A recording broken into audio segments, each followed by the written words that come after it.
Shalom, selamat malam. Apa kabar? Puji Tuhan, di tahun yang baru ini biarlah seperti yang Bapak Ibu ucapkan, boleh tetap terus antusias, semangat, maju terus di dalam Tuhan. Dan saya rasa belum terlambat untuk saya juga mengucapkan selamat tahun baru 2025 untuk kita semua. Maju terus di dalam Tuhan, bersama dengan Tuhan kita cakap menanggung segala persoalan. Amin.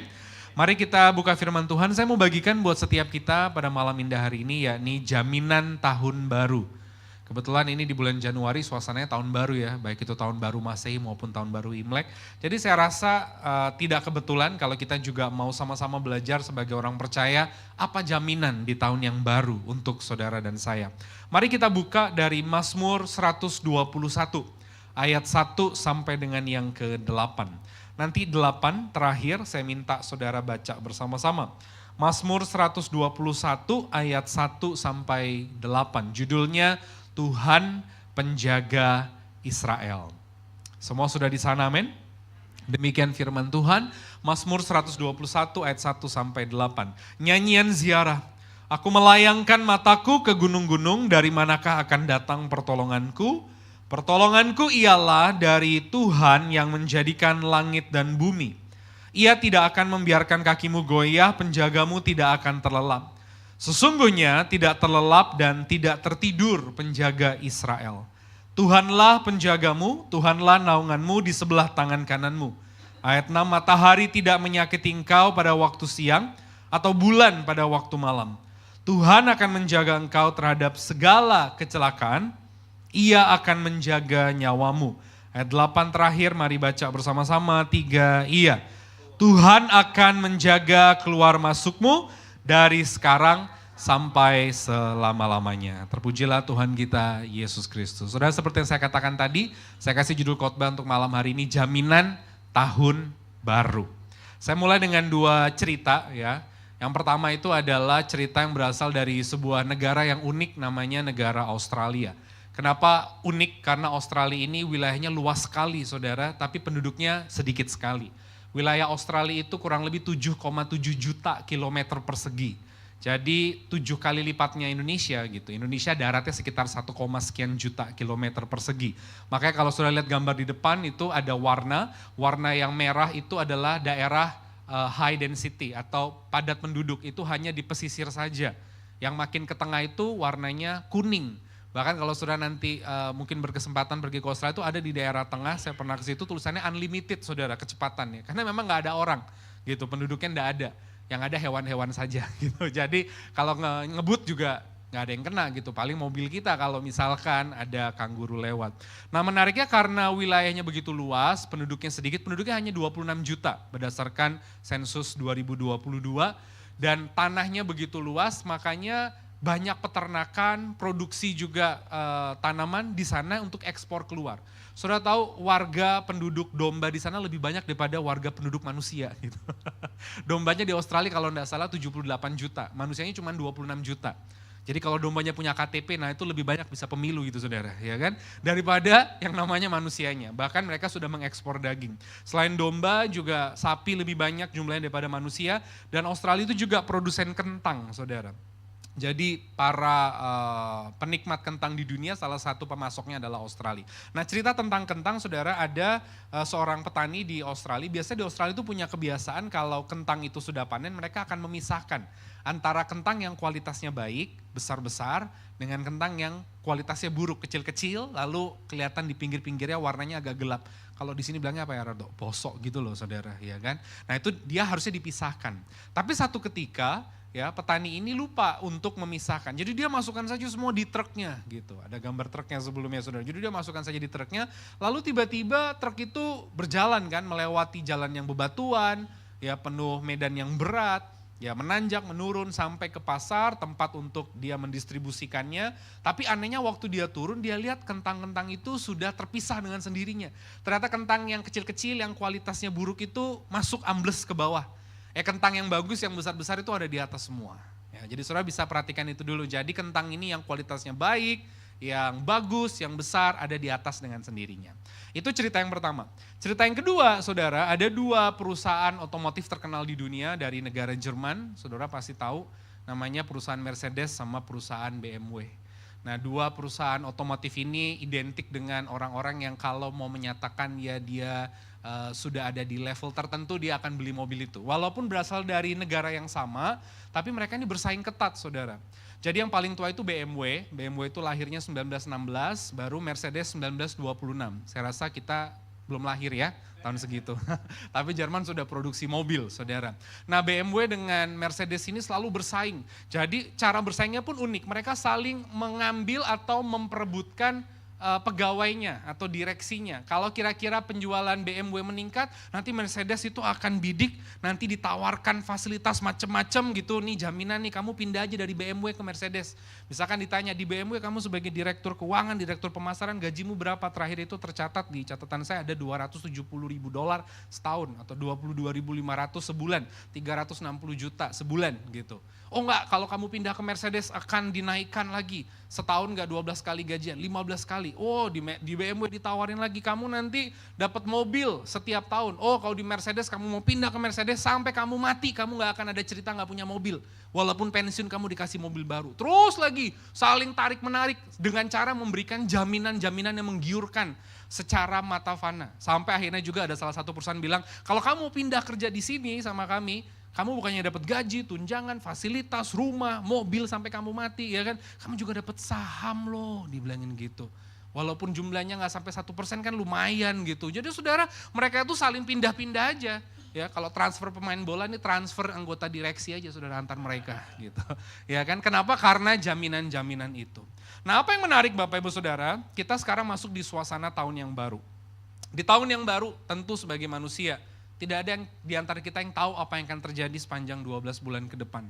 Masih sisa 350 hari lagi. Tidak ada di antara kita yang tahu apa yang akan terjadi. Tetapi sebagai hamba Tuhan, saya perlu mengingatkan jaminan kita di tahun yang baru itu cuma satu, yakni itu Tuhan. Apa hubungannya dengan dua cerita tadi? Kalau ada Tuhan dalam hidupmu, saya percaya seperti kentang-kentang tadi. Walaupun hidupmu dalam 12 bulan ini kita tidak tahu loh. Mungkin ada duka. Ya, mungkin ada suka, ada tertawa, mungkin ada air mata. Tapi seperti kentang tadi, kalau emang ada quality di dalamnya, dia akan muncul sendiri dengan sendirinya ke permukaan. Kalau ada Tuhan dalam hidupmu, ya, dunia akan menyaksikan hidupmu akan jadi kesaksian kok, jadi berkat. Muncul dengan sendirinya. Makanya betul saudara, hidup itu berat, ya betul berat. Semua kita punya masalahnya sendiri-sendiri, makanya ada istilah kan sawang sinawang. Kita kayaknya ngeliat orang lebih enak, padahal semua punya masalahnya sendiri. Hidup itu berat, tapi kalau kita taruh K di tengah Kristus, dari berat hidup kita jadi berkat. Amin. Seperti kentang tadi, walaupun ya dia tadinya di bawah, melewati jalan yang berbatu, ya terjal, penuh dengan tantangan. Tapi karena memang dia dasarnya ada quality di dalamnya, dia akan tampil ke permukaan dengan sendirinya. Saya doa kita semua betul-betul menjadikan Tuhan, karena inilah kualitas kita di dalam hidup kita. Bukan harta, bukan tahta, bukan popularitas, bukan kecantikan atau kecakapan kita, kepandaian kita, tapi Tuhan. Ketika ada Tuhan, di tahun yang baru kita akan tampil sendirinya ke permukaan dengan kuasa Tuhan. Nah, apa hubungannya dengan cerita Mercedes dan BMW tadi? Bukan berarti sebagai orang Kristen kita tidak boleh memilah-milah atau memilih pada waktu kita mau melamar pekerjaan atau buka usaha. Tapi sebagai orang percaya, ya biarlah landasan kita melangkah itu bukan yang kelihatan, saudara. Kalau kita landasannya melangkah hanya karena yang kelihatan, Alkitab udah bilang di dalam kitab Yakobus, hidup itu seperti uap. Kita nanti akan kecewa, aku akan pindah ke kota Anu dan akan berdagang dan akan berbuat usaha. Tetapi pada akhirnya kecewa karena gagal. Karena Tuhan yang suruh ke situ enggak gitu. Ya, kalau emang Tuhan yang suruh mau pindah ke Mercedes, mau pindah ke BMW, bukan karena bukan berarti saudara enggak boleh melihat, bukan karena di situ gajinya lebih gede, bukan karena di situ orangnya lebih baik, bukan karena di situ kelihatannya lebih menjanjikan. Bangsa Israel kalau ngelihatnya kelihatan fisik nggak akan masuk ke tanah Kanaan. Karena walaupun berlimpah susu dan madu, secara fisik mereka bekas budak, tidak punya skill untuk berperang, ya belum menjadi bangsa seperti Amerika yang sudah punya pengalaman dari 1776 berarti militer udah di mana-mana, bangsa yang dihadapi gagah perkasa. Kalau ngelihat yang kelihatan, tentu nggak ada jaminan buat mereka. Tapi sebagai orang Kristen, jaminan kita belajar dari cerita Mercedes BMW tadi bukan dari yang kelihatan, tapi yang tidak kelihatan. Bukankah Alkitab sudah bilang bahwa iman kita adalah percaya, bukan dari yang kelihatan. For we live by faith. Hidup kita dari iman, bukan dari yang kelihatan. Lot dan Abram itu begitu, saudara. Abraham bilang sama Lot setelah gembala mereka bertengkar, harta mereka sudah berjumlah banyak, kamu pilih aja, kamu ke kanan, aku ke kiri, kamu ke kanan. Lalu Alkitab mencatat loh, di dalam kitab Kejadian, Lot melayangkan pandangnya, berarti dia pakai yang kelihatan oleh mata fisik. Tawaran yang ditawarkan dunia, jaminan-jaminan kayaknya di sini jaminannya lebih hebat, tanahnya lebih subur gitu. Lalu dia pilih di situ, padahal di situ Sodom dan Gomora. Tetapi Abraham memilih ke daerah lain, ya tentu lawannya seberangnya, tidak sesubur, tidak sehijau itu. Tapi Alkitab mencatat kemana Abraham pergi, kemana kakinya melangkah, di situ ia diberkati Tuhan, apa yang dikerjakan tangannya, Tuhan jadikan berhasil. Kasih tepuk tangan dulu buat Tuhan Yesus. Nah saudara, di tahun yang baru ini ada satu istilah ya, yang baru namanya neo-anofobia. Ya, ini istilah baru saudara. Istilah ini artinya neo dari bahasa Yunani artinya baru, ano dari kata Latin ya, tahun, fobia itu ketakutan. Jadi di dunia ini ada banyak ketakutan ya, ada orang yang takut ruangan yang sempit, tiba-tiba dia keringat dingin. Ada orang yang takut gitu, saya punya teman itu dia takut laut. Jadi nggak bisa dibawa ke pantai gitu, dia kayak ketakutan sendiri. Apalagi dibawa di tengah samudra, bisa pingsan gak bangun-bangun kali dia saudara, ya kan. Ada orang takut ketinggian, ada orang takut, ya betul gitu ya, kalau itu papa saya, jadi gak pernah naik, bukan pernah sih, tapi udah sekarang udah gak pernah, udah naik pesawat, udah gak deh takut gitu. Jadi semua manusia ada fobia-fobianya sendiri, tapi yang unik ya makin kesini tuh ada satu berdasarkan riset, satu ketakutan yang dialami manusia namanya ketakutan masuk di tahun yang baru gitu. Apa yang menarik saudara? Karena ketakutan di tahun yang baru, neonofobia ini diidap oleh banyak orang, ya. Tetapi anehnya banyak orang Kristen juga mengidap itu, gitu. Jadi tiba-tiba begitu masuk tahun yang baru, ya, emosinya jadi nggak stabil, air mukanya berubah, tiba-tiba ketakutan, gitu. Ya, tiba-tiba mau marah, jadi kayak wanita lagi datang bulan, gitu ya. Ya kan? Tiba-tiba mau ngamuk, gitu. Tiba-tiba kayak kenapa? Karena tahun yang lalu masalah begitu berat, dia takut di tahun ini masalah yang sama gitu. Jadi dia sendiri nggak mengerti apa yang sedang terjadi, harusnya sukacita tapi dia marah, dia takut, dia gelisah, dia nggak bisa tidur. Itu ternyata neo-anofobia, ketakutan tahun yang baru. Itu biasanya diidap sebagian besar oleh orang yang memang jiwanya perfeksionis. Dia berusaha untuk mengontrol segala sesuatu di masa depan, ya itu nggak salah juga gitu. Tapi ada titik di mana kita hanya bisa berserah sama Tuhan loh, ya kan? Di bulan kedua aku harus ngapain, bulan ketiga gini, aku gini. Ketika dia tidak tahu dan tidak bisa mengendalikan dengan tangannya sepanjang 12 bulan ke depan, ketakutan itu mulai melanda dirinya. Neo-anofobia. Makanya dia perlu jaminan-jaminan yang kelihatan. Nah sebagai orang Kristen, sekali lagi balik lagi, jaminan saudara dan saya tidak lain tidak bukan, Mazmur 121 bilang hanya Tuhan. Mari jadikan 350 hari lagi ke depan, 12 bulan ini ke depan, hanya Tuhan jaminan. Jaminan itu apa sih? Sesuatu yang bisa dipegang, diandalkan saudara, yang disandarkan hanya Tuhan. Lebih daripada segala-galanya yang kelihatan oleh mata, harta, tahta, popularitas, hanya Tuhan jaminan saudara dan saya. Kasih tepuk tangan dulu buat Tuhan Yesus. Dua hal, why, kenapa Tuhan harus dijadikan jaminan dalam hidup, terutama masuk di tahun yang baru ini buat orang percaya, saudara dan saya, dari Mazmur 121. Yang pertama, karena hanya Tuhan pribadi yang aktif menjaga umatnya. Katakan amin. Dari Mazmur 121 kita bisa belajar bahwa only Him, hanya Dia yang aktif menjaga umatnya. Saudara ini umat Tuhan bukan? Amin. Kalau saudara umat Tuhan, hanya satu pribadi yang aktif menjaga, memelihara, menolong, menopang hidup saudara, bukan yang lain-lain, bukan manusia, bahkan bukan diri kita sendiri, tetapi hanya Tuhan. Saya kutip di situ saudara, ayat dari Mazmur 121, ada kalimat yang indah, Tuhanlah penjagamu. Ya, di situ menggunakan satu istilah yang menarik ya, karena ini adalah nyanyian ziarah, saudara. Nyanyian ziarah itu apa? Nyanyian ziarah itu adalah nyanyian yang dinyanyikan orang Yahudi pada waktu mereka sedang melakukan perjalanan menuju ke Bait Allah. Ya melakukan, jadi orang Yahudi sudah melakukan pilgrim, saudara ya. Perjalanan ziarah menuju ke Bait Allah di kota Yerusalem. Nah orang Yahudi itu dari dulu sudah biasa bernyanyi. Sebelum saudara kita seberang itu bernyanyi dalam ibadah mereka, dalam artian menyanyi yang saudara tahu lah ya kan ada ritmenya. Itu orang Yahudi sudah melakukan itu. Jadi ada banyak nyanyian. Salah satunya nyanyian ziarah. Nyanyian ziarah itu dinyanyikan ketika orang Yahudi dari kota-kota mereka. Saya kasih contoh misalkan Yerusalem itu Surabaya ya. Ada orang Yahudi dari Banyuwangi, dari Jombang, dari Kediri, dari Malang. Mereka menuju ke Surabaya. Menuju ke Yerusalem. Menuju ke Bait Allah. Ketika mereka menuju itu mereka menyanyikan nyanyian ziarah. Bahkan ketika sampai ke Yerusalem saudara. Bait Allah itu ada tangga-tangganya, mereka menaiki hidup ke atas. Itulah gambaran kita, saudara. Ya, gambaran kita bahwa hidup ini sesungguhnya hanya perjalanan ziarah. Tujuan kita nanti adalah ke rumah Allah, bait Allah itu. Makanya selama kita di bumi, masuk di tahun yang baru, tidak ada yang layak dipertahankan mati-matian kecuali iman percaya di dalam Tuhan. Nah, dalam perjalanan itu dikatakan yang menjaga kita sesungguhnya adalah Tuhan. Makanya dikatakan aku melayangkan mataku ke gunung-gunung. Wah, seringkali dalam perjalanan hidup ini kan kita silau, terkesima. Dengan yang kelihatan secara mata fisik, gunung-gunung ini katanya gagah, perkasa. Ya, kelihatannya orang ini bisa diandalkan, kelihatannya dulurku ini paling bisa ya kan diandalkan, kelihatannya kota ini, kelihatannya perusahaan ini, kelihatannya ini. Padahal kita bilang aku melayangkan mataku ke gunung-gunung, pertolongan kita tidak datang dari situ. Tapi dari Tuhan yang menjadikan langit dan bumi. Mereka terus melanjutkan perjalanan sampai mereka tiba. Dan itu perjalanannya makin hari makin naik. Makanya penggenapannya di kita harusnya hidup kita ikut Tuhan, rohani kita makin hari makin naik, saudara. Perhatikan di situ dia menggunakan satu istilah, Tuhanlah penjagamu. Ya, penjaga di sini satu istilah di kota-kota yang dilindungi oleh tembok-tembok, di situ ada penjaga.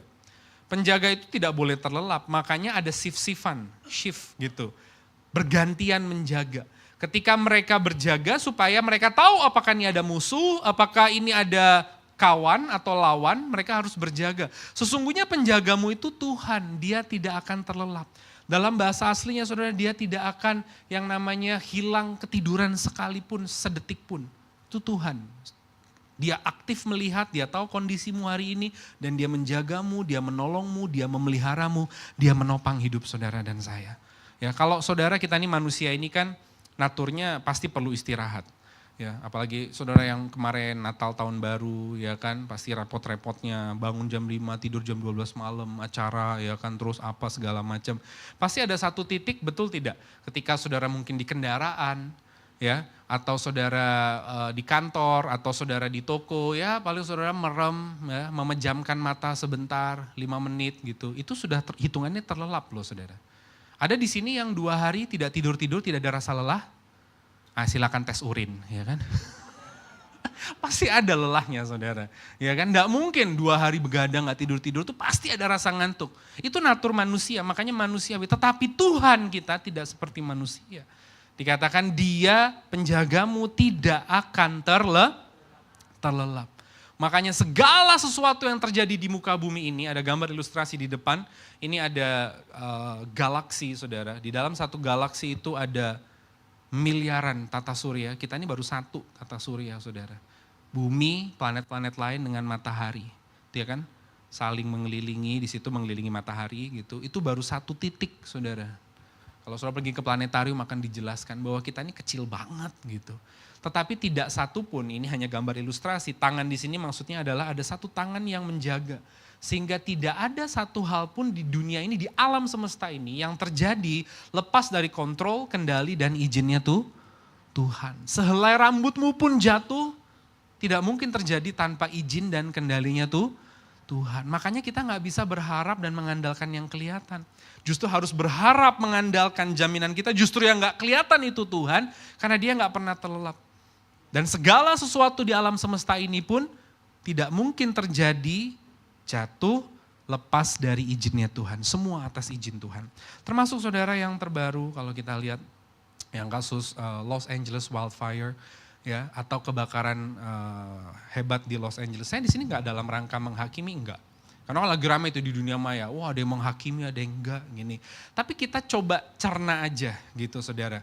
Kan segala sesuatu tidak terjadi begitu saja. Pasti ada izinnya Tuhan saudara. Dari sebuah kota yang kita tahu sangat liberal gitu, saya tidak dalam rangka menghakimi, dari sebuah kota yang memang akhirnya saya juga baca gitu bahwa kebakaran itu terjadi 7 Januari, 6 Januari itu ada event Golden Globes Award, penghargaan Golden Globe, terus MC-nya Nikki Glaser itu memang kalau Golden Globe itu sering pakai MC untuk kasih jokes atau bercandaan. Nah dia bercandaan juga memang keterlaluan, dia bilang kita melakukan riset, jadi saudara bisa lakukan riset sendiri gitu ya. Ya setiap orang yang penerima award ini dari mulutnya itu keluar ucapan ke siapa aja sih gitu ya, ke cast and crew ya, kru-kru yang bertugas, ke mama, orang tua gitu ya. Jadi saudara bisa lakukan risetnya, ini Belsa kalau khotbah nih dia banyakan ngomong Tuhan atau banyakan ngomong tentang aku. Saudara bisa riset sendiri gitu. Nah itu dilakukan riset, terus didengerin. Terus dia bercanda, ternyata nama Allah tidak dipanggil. Gak ada penerima Golden Globe, adalah mungkin ya dulu jarang sekali. Yang thank you Lord gitu, gak ada dia bilang. Terus Nicky Glaser bilang begini, ya wajar lah Los Angeles itu dikenal sebagai godless city, kota tidak bertuhan. Terus ketawa semua artis-artis. Saya gak sedang menghakimi, tapi saya sedang memberitahu, mari kita pelajari karena segala sesuatu terjadi tidak lepas dari izinnya Tuhan. The next day terjadi satu kebakaran yang luar biasa saudara. Akhirnya dari satu titik di mana kota itu dikenal sebagai kota tidak bertuhan, jarang memanggil nama Tuhan, menjadi kota yang 1000 kali nama Tuhan dipanggil tiap jam. Ada orang Indonesia tinggal di Los Angeles, share video saudara, bagaimana mereka semua ya kan harus mengungsi karena power dimatikan saudara. Nah terus ada satu orang Amerika, saya lihat video dia masuk ke tunnel, ya karena di sini api, begitu keluar dari tunnelnya api. Dalam video itu dia ngomong, oh God, help me, oh God, help me, oh God, help me, gitu. Jangan sampai, karena di luar udah api gitu. Orang karena angin Santa Ana rumahnya biasa aja saudara, tiba-tiba ada api di atas pohonnya. Ini karena yang bawa angin saudara.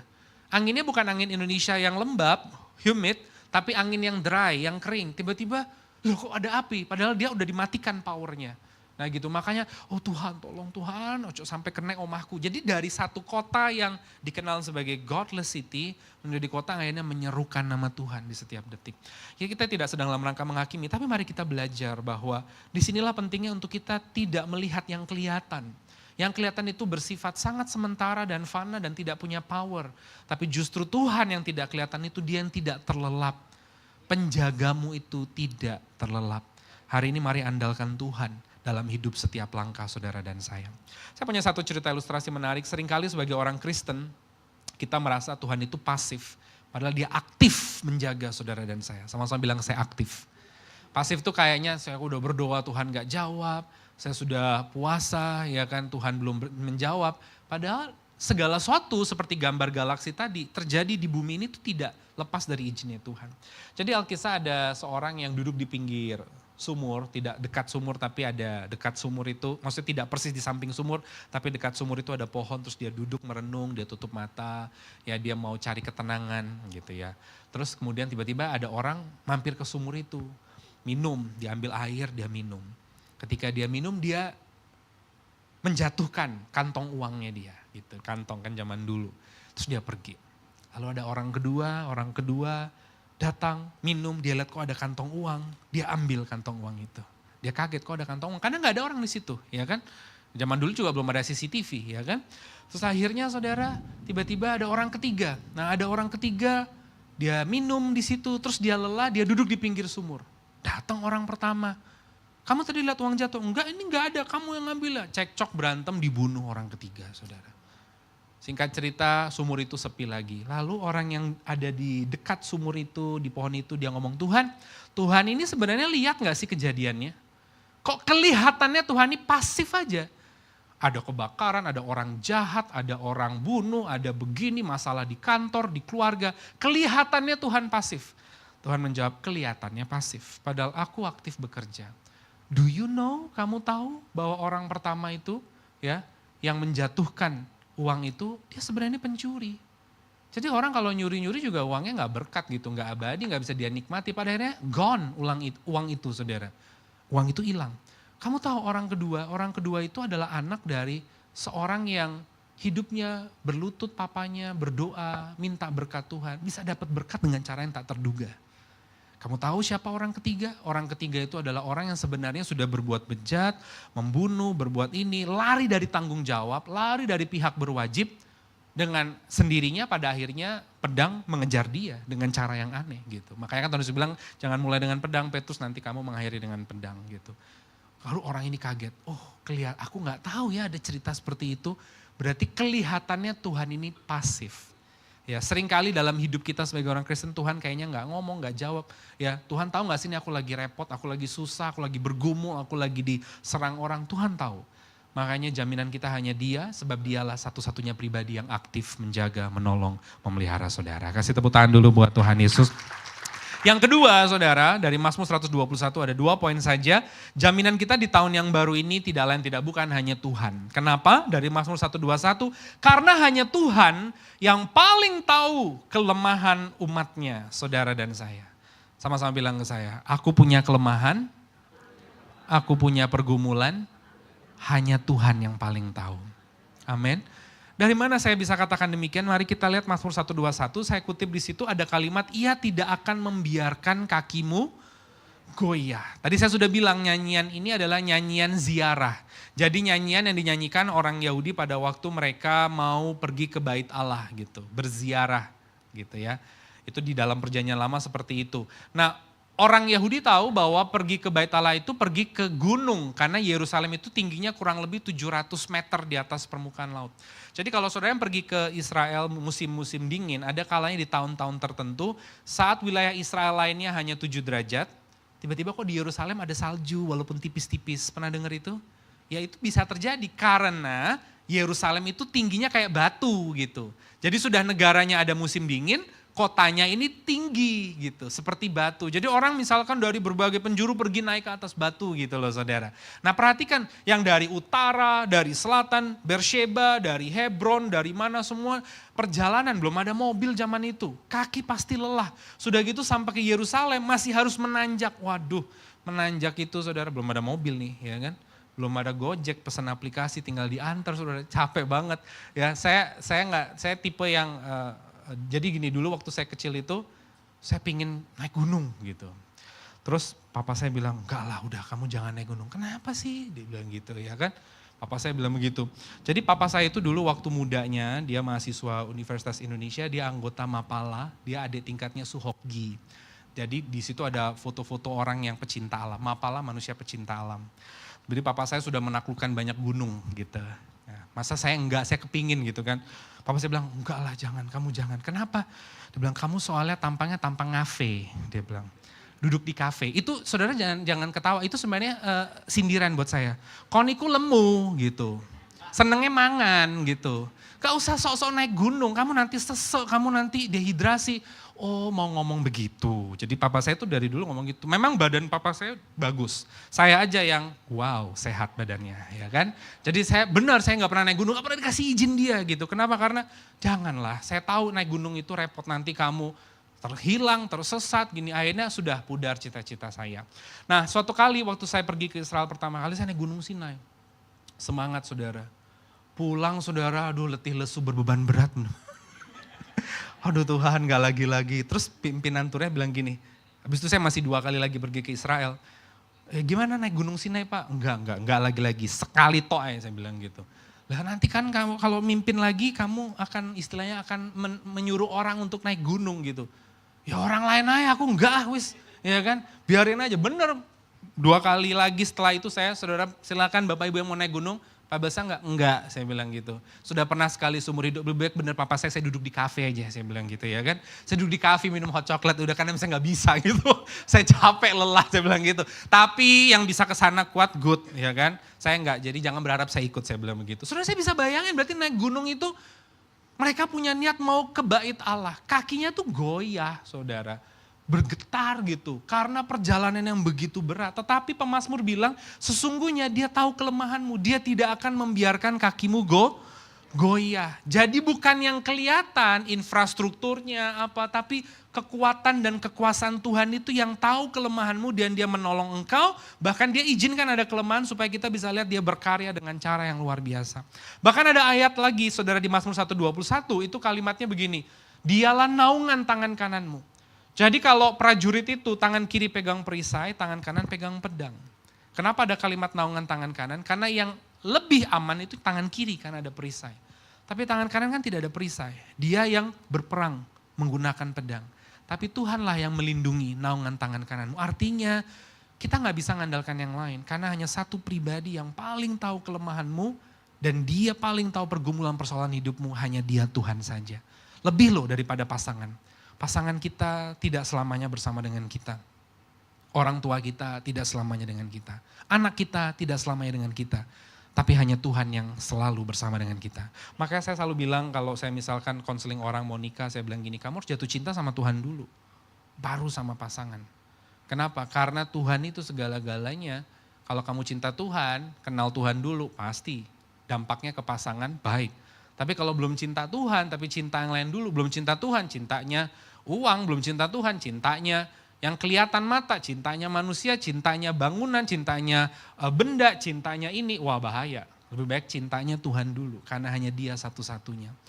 Lebih daripada pasangan, daripada orang tua, daripada anakmu. Di depan saudara ada gambar, satu kali saya terkejut, saya baca berita dari Channel News Asia, itu kantor berita di Singapura saudara. Singapura ini sedang menghadapi jumlah orang tua dengan anak yang mengalami cacat, disabilitas, baik itu Down syndrome maupun cerebral palsy, jumlahnya meningkat saudara.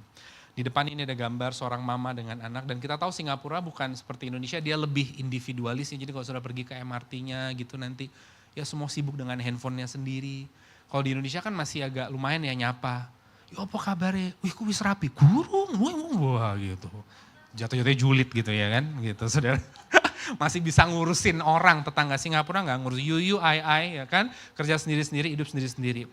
Nah akhirnya banyak orang tua yang anaknya mengalami disabilitas seperti ini, cerebral palsy dan Down syndrome ini, mereka bingung nanti anakku ini bagaimana hidupnya. Ada satu gambar yang tidak saya pasang, itu dari Channel News Asia, bisa cek di beritanya, namanya Nyonya Lim, umurnya 73 tahun, anaknya namanya Alexander Wong, 45 tahun, mamanya 73, dia 45.